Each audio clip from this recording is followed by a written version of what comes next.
d'un président, surtout lorsqu'on sait que dès qu'il se réveille du sommeil, il mord, je n'aurais jamais pris le risque de formuler des accusations si graves si je n'avais pas les arguments pour les étayer. Enfin, dans l'avant-dernière partie, nous avons interpellé le peuple sénégalais. Parce qu'en réalité, ces questions de gouvernance qui se posent à nous ne trouvent leur terreau que dans l'inaction ou la passivité des Sénégalais. C'est ça la vérité. On peut révéler un scandale aussi gros que l'Himalaya, les Sénégalais vont en parler pendant 2 jours dans les salons et puis ça passe. On n'y arrivera jamais comme ça. Il faut que les Sénégalais assument et comprennent que personne ne fera ce pays à notre place. Vous ne pouvez pas avoir un pays, avoir l'opportunité d'avoir des ressources et qu'un groupuscule, quelles que soient les fonctions dont ils sont investis, puisse faire n'importe quoi et aucun Sénégalais ne bouge même pas le petit doigt. Il faut, excusez-moi du terme, moins d'hypocrisie. Parce qu'on veut tous le bien, mais on n'est pas prêt à faire les sacrifices pour aller vers ce bien. C'est ça le problème. Quand ces problèmes se posent, j'ai interpellé tous les segments de la société. Et ça a été interpellé d'une certaine manière, interprété du moins, ou alors certains ont voulu noyer le fond du livre dans un débat inutile en disant qu'il a dit ceci par rapport à la presse. Oui, j'ai interpellé la presse, entre autres acteurs. J'ai interpellé la classe religieuse. J'ai interpellé les hauts fonctionnaires. J'ai été plus dur avec mon ancienne administration, notamment les impôts et domaines, qu'avec la presse. J'ai interpellé les Sénégalais dans toutes leurs composantes. J'ai vu ici des imams monter dans leur khutba pour s'attaquer à des fonctionnaires yu amul bàmmeelu biir qui trahissent les secrets, etc. Mais c'est extraordinaire. Mais la religion nee nañu foo gisee luy yàq dindi ko sa loxo wala sa lam wala leneen un imam mën a taxaw dans un sermon de tabaski pour s'attaquer à des gens parce qu'ils ont dit que ça c'est pas bon ou ça compromet les intérêts du Sénégal. Nous avons interpellé les différentes composantes en disant qu'il faut une réaction. Mais nous ne sommes pas limités à ça. Nous avons suggéré des actions judiciaires. Et certaines actions judiciaires ont été déjà entreprises. C'est le lieu d'ailleurs de féliciter le comité sénégalais pour le recouvrement des avoirs pétroliers. Parce que les Sénégalais doivent savoir que nous avons lancé cette initiative-là et que nous avons déposé dans le cadre du FCPA aux États-Unis, dans le cadre du Bribery Act en Grande-Bretagne.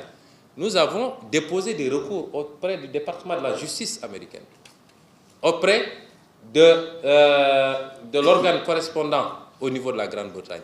Et hier, pas plus tard qu'hier, je voyais dans le WhatsApp group le coordonnateur, notamment Alioune Gueye, qui envoyait la réponse de BP par rapport à l'interpellation qui lui avait été formulée.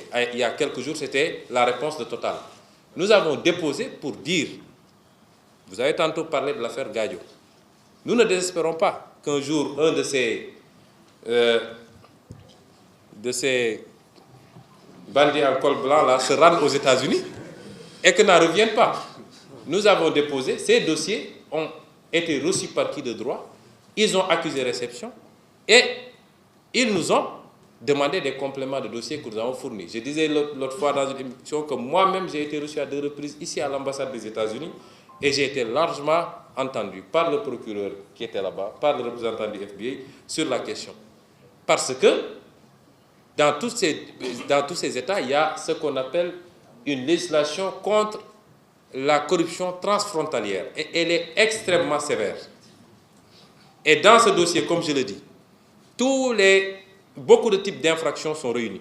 Il y a eu fraude fiscale, il y a eu blanchiment de fraude fiscale, il y a eu trafic d'influence, il y a eu concussion, il y a eu, j'aurais même pu dire qu'il y a eu délit d'initié. Délit d'initié.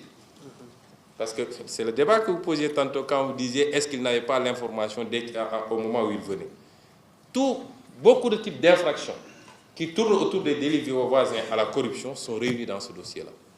Et je terminerai par lancer un appel quand même à tous ceux qui sont là, mais à tout le peuple sénégalais. Ça va être extrêmement difficile. savez, quand les gens disent pétrole génnagul sax ñu ngi rey gox, j'ai mal quelque part. Parce que li nit ñi xamul mooy décret yi Macky Sall signé tey su doon dans 20 ans le pétrole di génn décret yooyu ñooy wax naka la ñuy séddalee pétrole diggante tubaab bi ak ñun.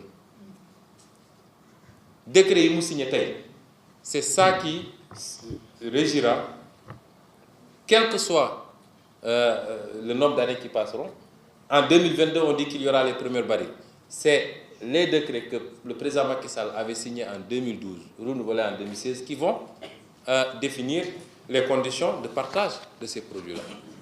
Et pour remettre en cause ces décrets-là, il va falloir, en tout cas moi je le dis, et je l'ai dit dans l'ouvrage, personnellement, si j'étais président de la République, ou si j'étais dans l'équipe qui gouvernera le Sénégal, qui devra gouverner le Sénégal, tous ces contrats devront faire l'objet de renégociation.